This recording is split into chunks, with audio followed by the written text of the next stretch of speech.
So I think we can kill the music and begin this insightful and very engaging session on this day. So good evening, once again, good morning, good afternoon, from wherever you're joining us from. Welcome to yet another wonderful session, Ask a Therapist, hosted by me, Elmer Drigan from Mental 360. And today's session is geared, or rather dedicated towards our wonderful men, our brothers, our fathers, our siblings, male siblings specifically, in dedication to their mental health. As you may be aware, the last month of June was Men's Mental Health Awareness Month, but we couldn't quite have a session considering the kind of uncertainty or political temperature that were in the country, especially last month. So we thought to dedicate this session specifically to our men. So this session, Ask a Therapist, is more or less geared towards acknowledging the space and the place of men in our society, in our country, in our world. So feel free to ask all the questions with regard to men's mental health and everything surrounding their wellness in general. So please feel free to shoot as many questions as possible, as many as you want, and you're going to address each of them in the next 1 hour or so. So please feel free to shoot in any questions you have. Remember, it is Ask a Therapist session where you can bring in any question, but specifically geared towards men's mental health. So feel free to interact with me on the chat section. Any question that you've always wanted to ask about men's mental health, this is the time and space to do so. In the meantime, let me acknowledge Jerry for joining. We have Magu Magi. I hope I pronounced your name right. Thanks for joining. I see Akini Adipo has also joined us. Karibu sana. So feel most welcome. We are glad you made it on this wonderful session. So straight off, let me see. We have a question from, this is Fluo Africana, and they're asking, what are the best ways to deal with depression without using medication? Wow, very, very interesting question.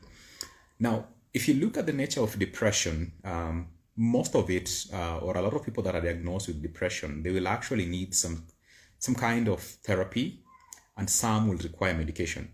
So at times there's a balance. There are those clients that will need only therapy to go through their diagnosis of depression. So this means the therapist that there's going to be assigned to them, or that they're going to go to, is going to use different therapeutic techniques to ensure that they are well, to ensure that they are attended to, or to ensure that their general well-being with regard to their mental health is addressed or otherwise well articulated. Now, on the flip side, there are those clients who, to begin with, they will need medication to address their depressive symptoms or their depressive episodes that they are dealing with or contending with. And yet there are some clients that will need a mix of both therapy and medication. So to your question, Fluo Africana, I wouldn't say that exclusively that you can deal with the depression without medication, or you can deal with medication and not infuse therapy.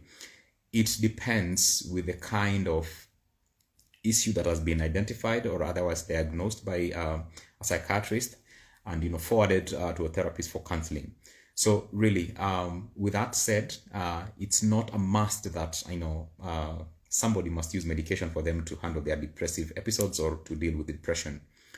And it's also not a must that they'll have to only go through therapy alone. It depends on the situation. But that being said, there are coping mechanisms that one can consider when they are faced with depression, or when they have been diagnosed with depression. This includes simple activities that we tend to overlook often than not, self-care activities. Watching very, very, very basic things like, your sleeping patterns or sleeping habits. Are they in cue? Are they in sync? Are they predictable? Do you sleep enough hours, for example, during the night? Or is it a case of one night you sleep 2 hours, the next you sleep 7, then the other you do 8 or 9?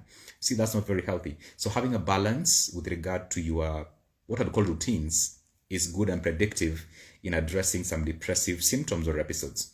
Number 2, you also have to look at your diet. What are you taking in your body?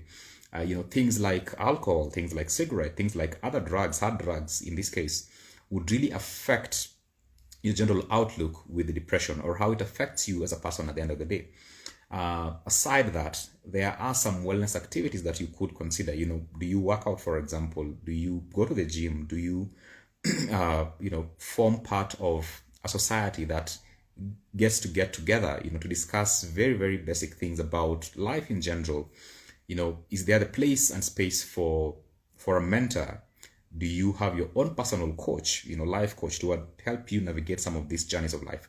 So really, some coping mechanisms are equally important to look at when dealing with symptoms of depression, or even having been diagnosed with the depression. It's always good to understand how this affects you as a person, so that you're at a better place and a better space for you to handle these depressive episodes or symptoms that have been identified. So I think this answers it.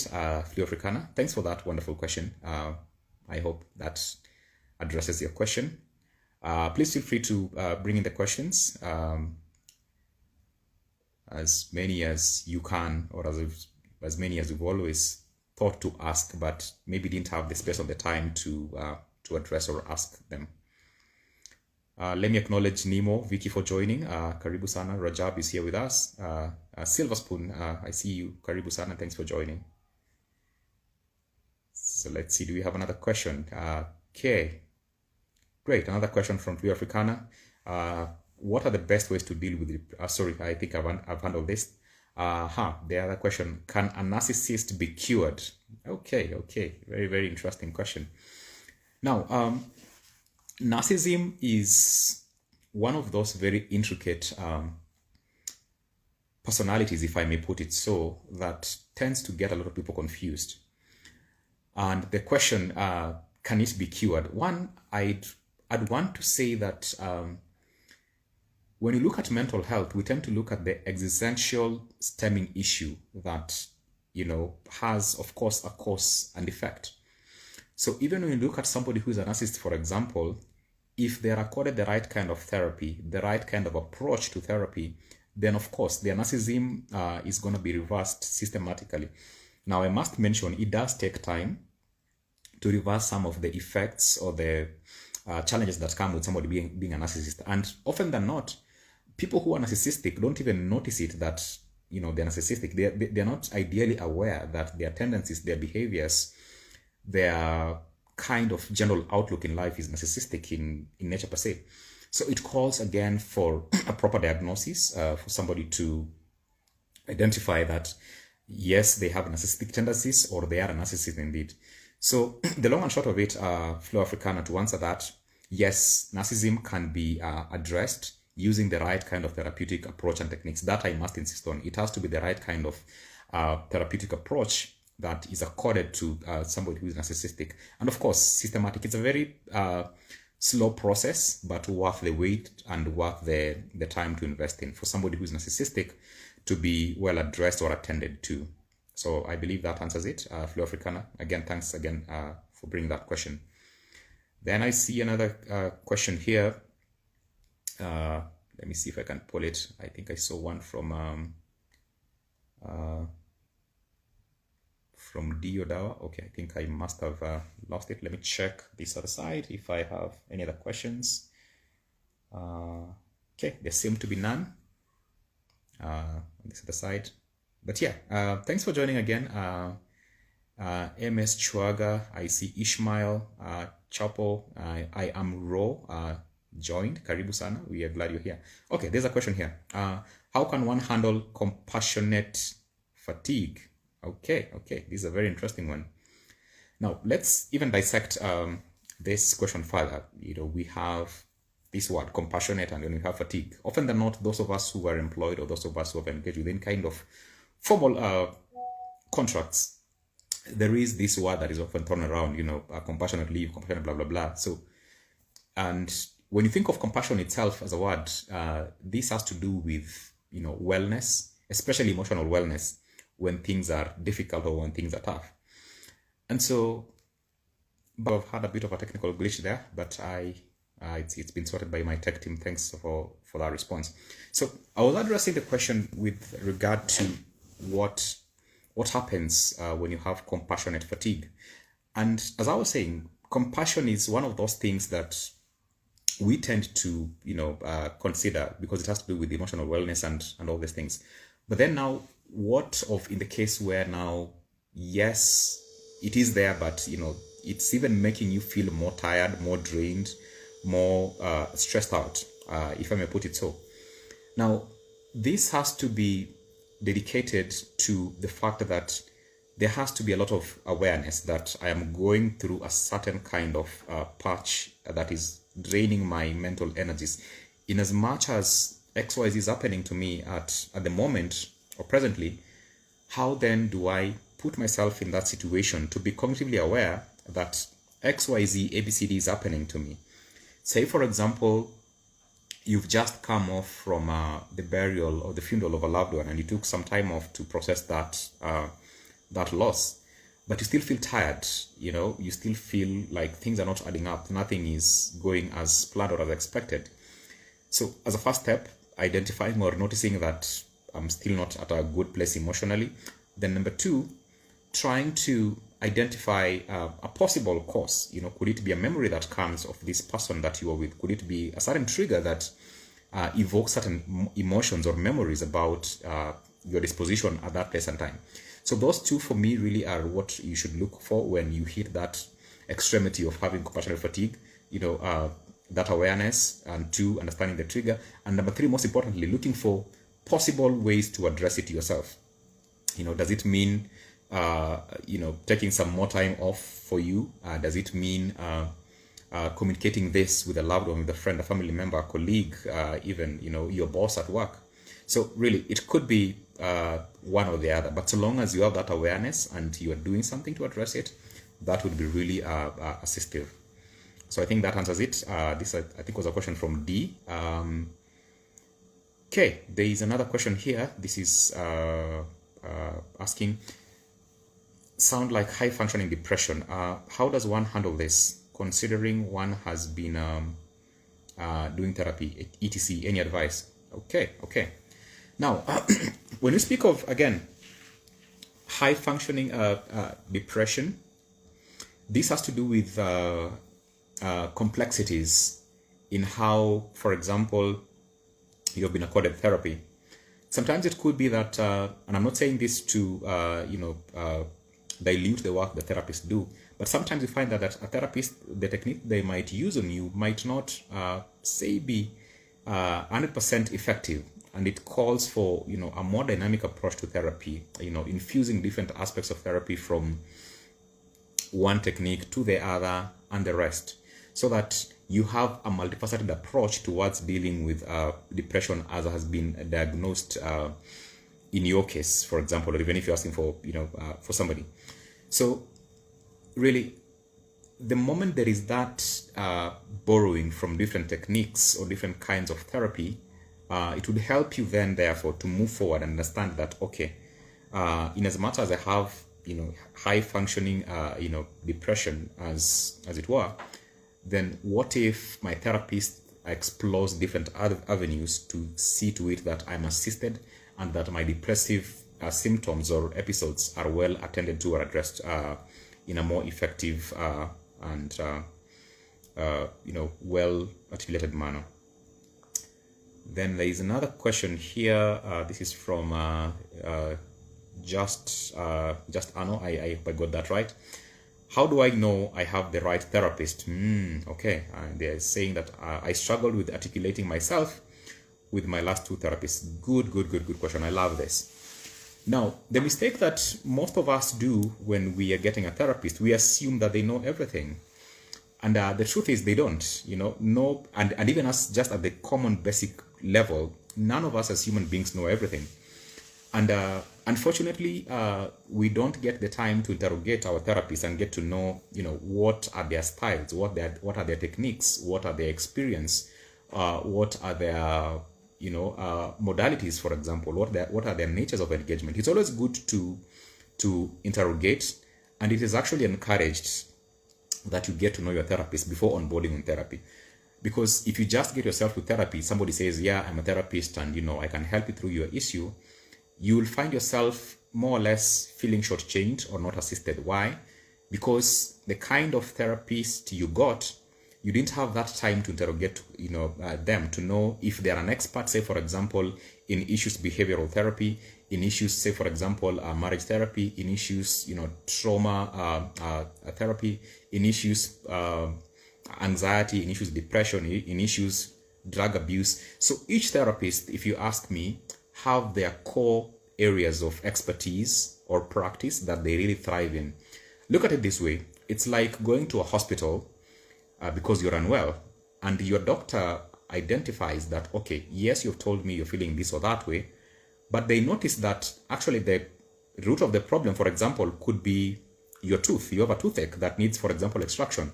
They will not do that extraction on you for, at that point. They will instead refer you to a dentist, Same way a dentist cannot attend to dermatological issues. They will have to send you to a dermatologist. So the same is with therapy. It's always good to get to know the expertise of your therapist so that you are not left at a place where you're struggling to understand, okay, is he or she a good fit for me, or am I second guessing? So I normally advocate for clients interrogating their therapist, especially on the first session. That first session, when you get to establish the ground rules or the nature of engagement, just take some time to understand who this therapist is. Are they qualified in this field, or are they qualified in the other field, so that you get to know what you're getting yourself into. So I think that answers it. Very, very good question there. Let's see if you have another question here. Okay, let me switch and see if there's any sent on this other platform. None for now, but thanks for those of us who are still joining. Remember, it's Ask a Therapist question, so you can feel free to shoot any question you've always wanted to ask a therapist, or any general question about mental health. Remember also, we are addressing men's mental health, which we were to do last month, but because of unavoidable circumstances, we couldn't do the same. But we've dedicated this day and hour to equally address to those concerns and needs with regard to men's mental health awareness, which is actually lifelong. It's not a one-off event. Okay, another question comes in here. How can one support men in their lives once they notice they are not okay mentally, but have a problem with opening up or seeking help? Okay, let me just take that again. How can one support men in their lives once they notice that they are not okay mentally, but have a problem with opening up about seeking help? Okay, great. So when you want to address men's issues, or more often than not, let me answer this at a very basic level, what I'd call the layman's perspective. A lot of men, unfortunately, have been cultured to handle their problems themselves. It is not just an African thing. Unfortunately, even other parts of the continent, of the world rather, men really struggle to, open up about their issues or their concerns, especially the ones that are very emotional or very emotive. Because the predisposition has always been that, men can somehow handle things or get to navigate very murky waters when it comes to their emotions or how they're feeling. And so with this in mind, or with this consideration, it's therefore good to appreciate the fact that some men will take time to open up, unfortunately, because that's how a majority of them have been cultured to know that you can always piece it up together, you can always find a way. But is it really healthy? Definitely not, because the more they keep issues to themselves, the more they keep ruminating their own issues, the more the situation gets dire and worse day by day, hour by hour, minute by minute. And so once you've noticed this, as a friend, as a brother, as a sister, as a colleague, as a parent, as a child even, how then do you approach this man in your life to tell them, hey, I noticed something is off or something is troubling you? The problem is the approach. Let's start there. Assume, for instance, you are somewhere in town and you lost your way, and you go and ask somebody for direction. Say, for example, you ask, where is the mall? And they tell you it's right in front of you. You can go and find your way there. Vis-a-vis somebody who tells you, oh, you want to get to the mall, perhaps they'll ask, which mall are you looking for? They'll be interested. And they'll ask you, have you been there before, for example? And if they are kind enough, they might walk you to that mall that, you're looking for. Now, you look at these two scenarios, somebody just saying, the mall is right in front of you, you can go there. But what if there are 2, 3, 4 malls that are there, So that's why it's good to, even with addressing men's issues, especially if you want them to open up, the approach really matters, because we often go like, kwa ni nini mbaya, mbono utaki kuongea, mbono utaki kusema what's happening. That's a very direct approach, and it tends to make a majority of men that I've interacted with, as per their feedback, they tend to shy away and they feel like their space has been attacked. But if you provide a very conducive environment where they feel embraced, where they feel that there's no judgment, where they feel that there is actually genuine care and concern, they will open up. So I must insist the approach really, really matters. So watch your language, number one, the kind of language you'll employ. Number two, look at the time you want to address this issue with them. Is it at a time when they have just come back from the office or from work and they're so tired, you can visibly tell that they are fatigued up? It's not the right time to bring, such conversations. Number three, look at the setting. Do you want to discuss such a sensitive issue? Say, for example, in the car when you guys are driving to work. It's not the most ideal environment to handle such an issue. So look for a convenient time, a convenient place, a convenient space to ask some of these questions so that they feel that they're empowered. So on this, how to get men open up more, the setting, the time, and the language are really, really important. The approach, if I may underscore it. So I think that addresses your question, D. Let's see. Do we have another question? Okay, great. There's another question here. Any advice for friends who have a friend who is depressed? Like, I'm already in therapy, but they don't know how to help. Let me just take that question again. Any advice for friends who have a friend who is depressed? Like, I'm already in therapy, but they don't know. Okay, great. So if I may borrow again from the example I've given about men and creating that space for them, and it doesn't have to be on depression alone. You could be having a friend who is, say, going through a very difficult patch, especially emotionally. It could be that they've been diagnosed, for example, with anxiety or, bipolar disorder or whichever any other mental health issue. So again, it's always good to pay attention to their emotional needs, so that you are able to support them appropriately.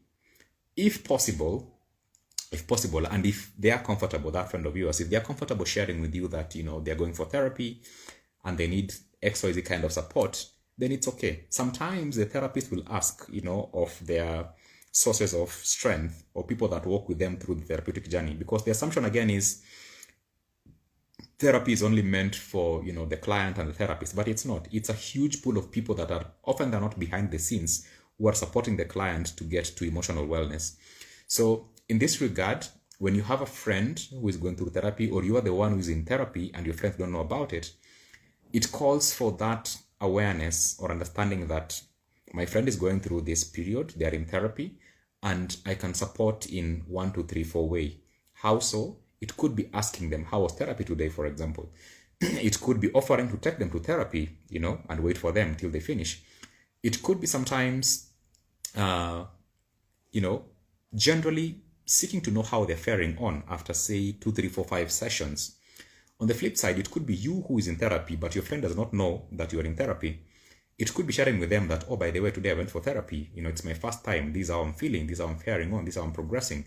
It could be telling your friend, I need your support in this or that way. Now that I'm going for therapy, I want you, for example, to be my, therapist buddy, or rather therapy buddy. You accompany me when time allows, and such things. So again, that sense of awareness helps that collaborative effort of therapy to be more seamless and easy and very, very assistive at the end of the day. So I hope this has answered it. Okay, let's see if you have another question here. Thanks to those of us who are still joining. Karibuni sana. We have Marilyn Masharia, PJ Artistic. We have King. We have, this is Kiki Mweru. Karibuni sana. We have Unsilenced mentally. Wow, I really like that title you use on yourself. It's beautiful. It's very, very awesome. All right. So bring the questions in. Remember, it's Ask a Therapist session where we get to interact and ask as many questions as we have with regard to our mental health and wellness. And as I mentioned earlier, for those of us who have just joined, this session is dedicated towards honoring our brothers, our fathers, our nephews, with regard to their mental health, wellness, because last month, June, is the month that is dedicated annually to celebrate and articulate men's mental health issues or awareness for that regard. But it doesn't stop there. For me, this is a lifelong process. It's not a one-month event. Every other day, we should advance the cause for men's mental health as much as possible and get to voice these very, very needed conversations in our spaces. Carol Nyaga, thanks for joining. We acknowledge your presence here. This is Wama Higa Jenga. Karibu sana, we are glad you made it today. This is, I hope I pronounced this name right. This is Ijaka. I hope I didn't butcher your name. Forgive me if I did. But thanks for joining all the same. We are glad you're here. So let's perhaps take another question from this side of my platform. If not, we could proceed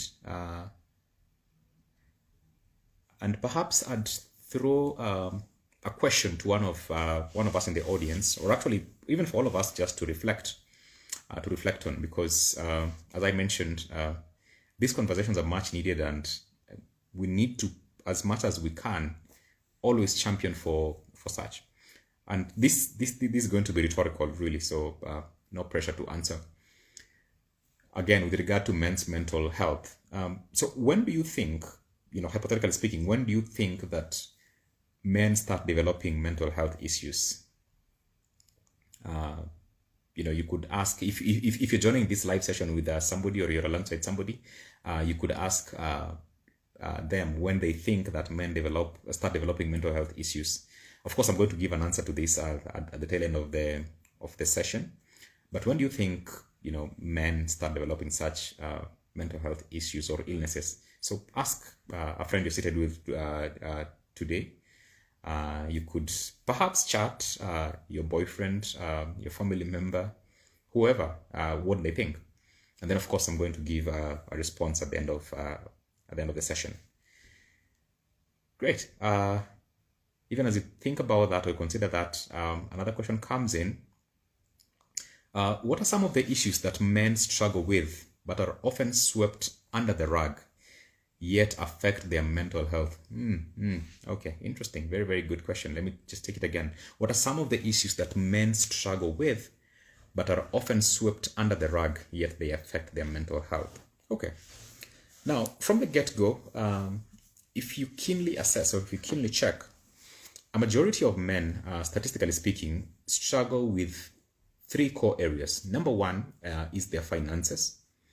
Number two is their relationships. And number three is their careers. This has been done through multiple research studies, and they have identified that men often do not struggle with those three areas. That's not to say that females or ladies don't struggle with those. They do. But for men, they will find a way to mask these three areas, or as this question has been put, they will sweep it under the rug. When it comes to their finances, men will tend to, often than not, shy away from addressing their financial difficulties or challenges that they are facing. Why? Because again, as I mentioned earlier, there is this perception, there is this kind of upbringing that men are meant to be molded in a certain way, so that they project this kind of person to the society, and they feel like, yeah, if I'm, say, for example, earning 6-figure salary, if I am, for example, living in a certain neighborhood, if I am working for XYZ institution, then I am sorted, I am good. And so to mask that, a lot of men will not share their financial difficulties or struggles. As a matter of fact, there's one study that I was making reference to, or rather considering the other week, as to why a huge number of men form the largest population when it comes to being crime offenders. And if you again narrow that down and seek to understand how this comes to be, they are crimes that were driven by the need for money, the need for extra moolah or extra cash, right? So the struggle of finances is quite real and quite evident in most men, but they'll not quite address it or bring it to the fore. Number two is relationships. And this, for most men, emanates from childhood experiences. If, say, for example, they experience a very tough and aggressive upbringing, then their outlook of relationships is, again, likely to be the same, very aggressive, very abrasive. Or it could be the opposite. It could be very docile, very low-key, very withdrawn. And so we find that most men, when they are in relationships, they will either be very, very domineering, very aggressive, very abusive, or on the flip side, they could be very, very docile, very, very hushed, and very withdrawn when it comes to relationships. To the point where, they are abused in relationships, if at all they're docile and, all hushed up. If they're abused, they won't mention it. And abuse here does not have to be, physical. It could be emotional abuse. It could be, psychological abuse. It could be even sexual abuse, where the man is sexually assaulted by the wife, and you could ask, okay, is that even possible for married people? Yes, it's possible. Such kind of abuses do occur in marriages. So the other issue that men contend with or deal with is the relationship issue, but often than not they sweep it under the rug or under the carpet. Why? Again, because they fear that if I peel back the mask, if I may call it so, then how is society going to view me? How are they going to judge me? How are they going to look at me, for instance? And the last one that I said that is more universal in most men, the issue of careers. Again, men deal with this very, very important issue of careers, but they don't quite express that, say, for example, they had a very tough day at work, or they had a difficult confrontation with their boss, or etc. And this, you may have noticed that, say, especially in the disciplined forces or the correctional forces, you'll find that an officer has taken a gun and, killed himself, or you'll hear of a top CEO of a blue chip company, committing suicide or dying by suicide. So you look at all these net effects, and the man is like, I think I can handle it. I think I have this in charge. And so that's why it's important to always be cognizant of these three core areas with regard to men's mental health. One, their finances, their relationships, and also their careers. If you are in a space where you can be asking or keeping tabs with the men in your life about these three key elements, then the better. Because, again, not me, but statistically speaking, and across multiple researches, they are the core issues that affect most men. And if I were to ask the men, who are in this session tonight, they would agree, or they would say that those are the key issues that they tend to deal with, but unfortunately they tend to sweep it under the carpet. But even with that said, now that there's that awareness that these are the core three elements that men grapple with, how then do you create that space for them to open up and start sharing that they have this or that or the other problem? And of course, as I mentioned in one of the questions, creating that environment, look at the space, look at the time, look at the language, for them to start addressing or expressing whatever issues they're having. So I think that answers it extensively. Let's see, do we have another question here? All right, great. So some responses with regard to the question I asked. When do you think men start developing mental health issues or concerns? Somebody says here at teenagehood. Another one says, I think it starts at early childhood. Okay, interesting responses. All right, before I give my response, we still have some 15 minutes or so. We could maybe take some other questions if there are any. This is Kariuki. Thanks for joining. We're glad you're here. Tom Akwiri, karibu sana. Who else is here with us? Peggy Pegs, thanks for joining. We are glad you're here. Masi Omondi, karibu sana. We are glad you made it. All right, great. So back to the question that I posed, which was more rhetorical, but then I promised to give a response. When do you think men start developing mental health issues? Now, you'd be surprised to understand or to notice that a majority of mental issues, not only for men but for even the females or everybody in general, a majority of mental health issues normally start at childhood. When the child is still very young. The assumption is, the child is young, they know nothing, they understand nothing, they can't quite, be cognizant of what's happening around them. But the truth is, at infancy, when this child is still very, very fragile, in all aspects, emotionally, physically, they're very, very fragile. There is a net effect with the kind of parenting this child will receive, and this would mean the difference between them having a mental health issue or difficulty or no. Now let's imagine a child who is very young and they are crying. The natural thing that you would want to do as a parent or a caregiver or a guardian is to, of course, pick them up, cuddle them up, get to have them calm down or to stop crying. But if this child is not attended to, they are crying, and the mother or the caregiver or the guardian is indifferent to their cries, they are left there to cry.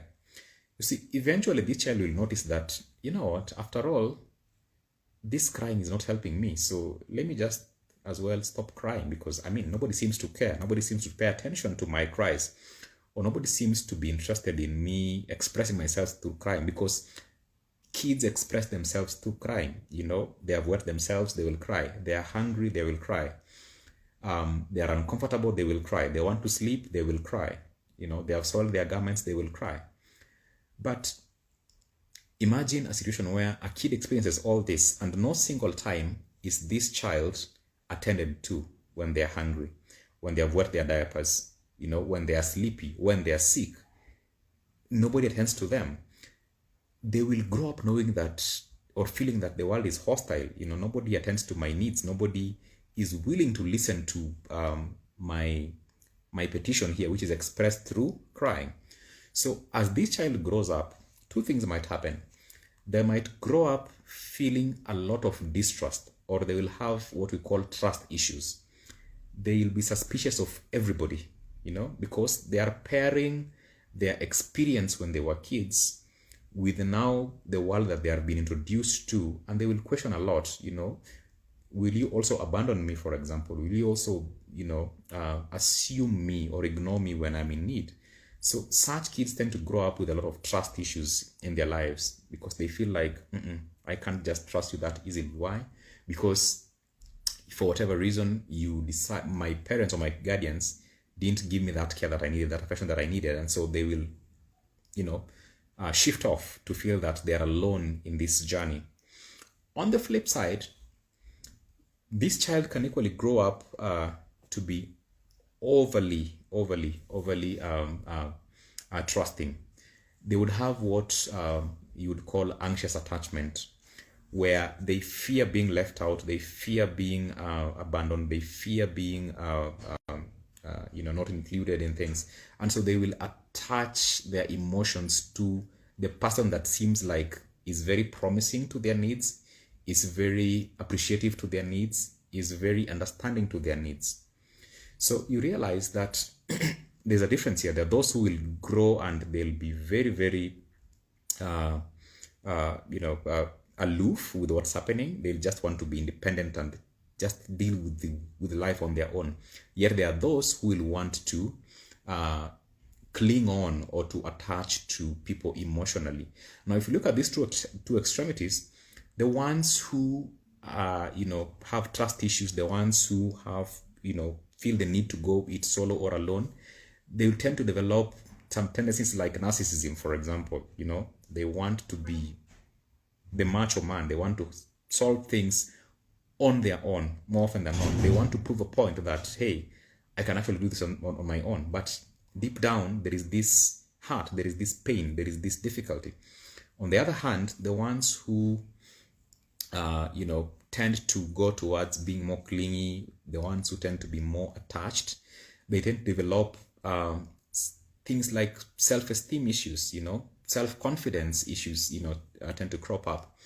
Some develop depression. I'm not saying this is a comprehensive list or, it's a conclusive list that, if you see this, then it means that's, but all these are possible, playouts in this scenario where, a child or a man, as I asked earlier, starts to develop, mental health issues. It starts very, very early on when they're still young, or infants, when they are very innocent and they know nothing about what's happening. But look at that net effect of what the environment can do to them. And that's why it's very difficult for most men to contend with mental health issues, especially when they've been diagnosed and they don't quite take up the opportunity to go through therapy or other assistive modalities to help them with their distress. Okay, great. Do we have another question? Let me check from this side of my networks again, other platforms, and none for now. Wanjeri, thanks for joining. We appreciate your presence here. We have Sakina Taki, karibu sana, thanks for joining. We are glad you made it. I see we have Marwa Bridizak, asante sana for joining. Julieta Chwera, karibu sana. We are glad you're here. I see this is Tricky Dion. I hope I got that right. Thanks so much for joining this evening. So perhaps we could have final questions. I'm seeing our time is almost up.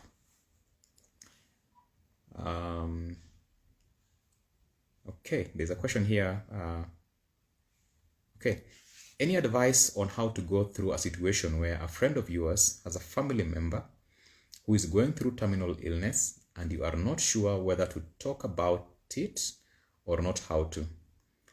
Okay, let me just take that again. Any advice on how to go through a situation where a friend of yours has a family member who is going through terminal illness and you're not so sure whether to talk about it or not, Okay, great.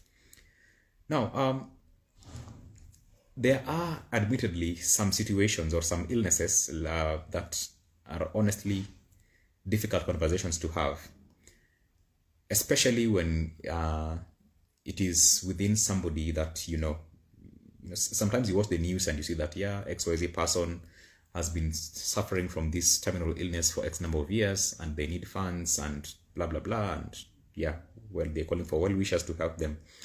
It seems far-fetched, but when it is closer home, like this question, when it is, a friend that then definitely you're going to be affected. It's going to affect how you deal with this friend and their family members by extension. It's going to affect you personally because you're going to take up that burden as though it were yours. And that is really, really awesome for empathy.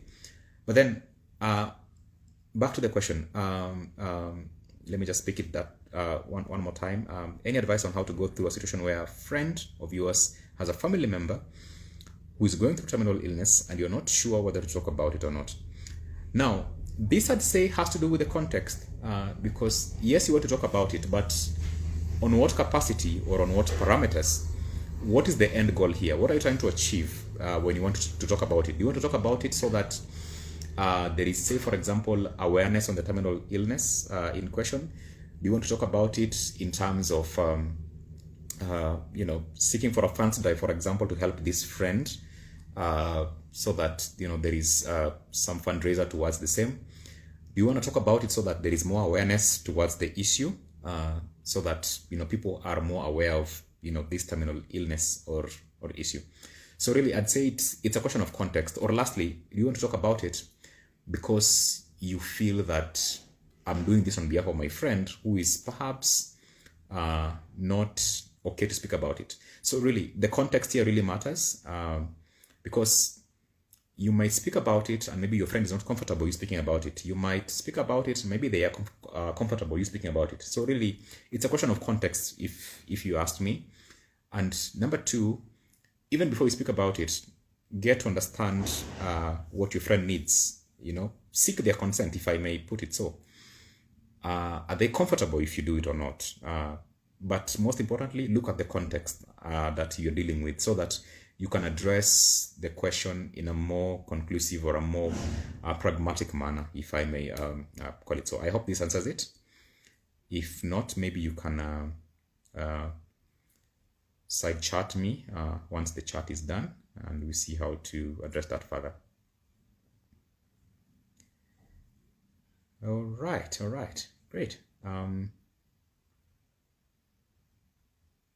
Let's see if you have any more questions as we wind down the clock. We're almost done. I just want to acknowledge those of us who've joined. Ndinda, thank you for joining. Shazi, thanks for joining.